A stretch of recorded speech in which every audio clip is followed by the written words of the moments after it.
వెంకటేష్, అనిల్ రావిపూడి కాంబోలో తెరకెక్కిన సంక్రాంతికి వస్తున్నాం చిత్రం సంక్రాంతి కానుకగా జనవరి 14న రిలీజ్ అయింది.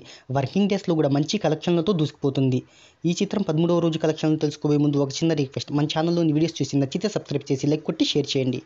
నటీనటుల రెమ్యునరేషన్తో పాటు సాంకేతిక నిపుణుల రెమ్యునరేషన్, ప్రమోషన్ ఖర్చులు అన్నీ కలుపుకొని ఈ చిత్రాన్ని 80 కోట్ల రూపాయల బడ్జెట్తో వెంకటేశ్వర క్రియేషన్స్ బ్యానర్పై నిర్మాత దిల్ రాజు నిర్మించారు. ఈ చిత్రం ప్రీ రిలీజ్ బిజినెస్ విషయానికి వస్తే ఆంధ్ర నైజాంలో 33 కోట్లు, ఇతర రాష్ట్రాలు ఓవర్సీస్తో 9 కోట్ల రూపాయలు జరిగింది. అలా ప్రపంచవ్యాప్తంగా ఈ చిత్రానికి 42 కోట్ల రూపాయల బిజినెస్ జరిగింది. ఈ చిత్రం లాభాల్లోకి రావాలి అంటే 85 కోట్ల రూపాయలను సాధించాలి.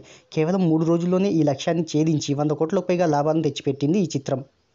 టాలీవుడ్ సీనియర్ హీరోలలో మొదటిసారి చిరంజీవి 200 కోట్ల మార్కును అందుకున్నారు. తర్వాతి స్థానంలో వెంకటేష్ సంక్రాంతికి వస్తున్నాం చిత్రంతో 200 కోట్ల మార్కుని అందుకున్నారు.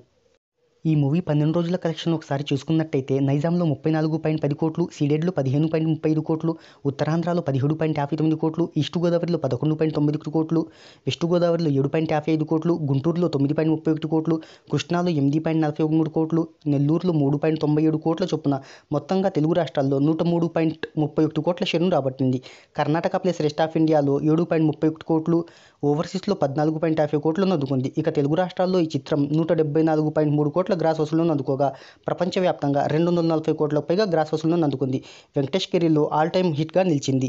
ఇక ఈ మూవీ 13వ రోజు కలెక్షన్ల విషయానికి వస్తే ప్రపంచవ్యాప్తంగా ఆదివారం కావడంతో ఈ చిత్రం 11 కోట్ల గ్రాస్ వసూళ్లతో దుమ్ము రేపింది.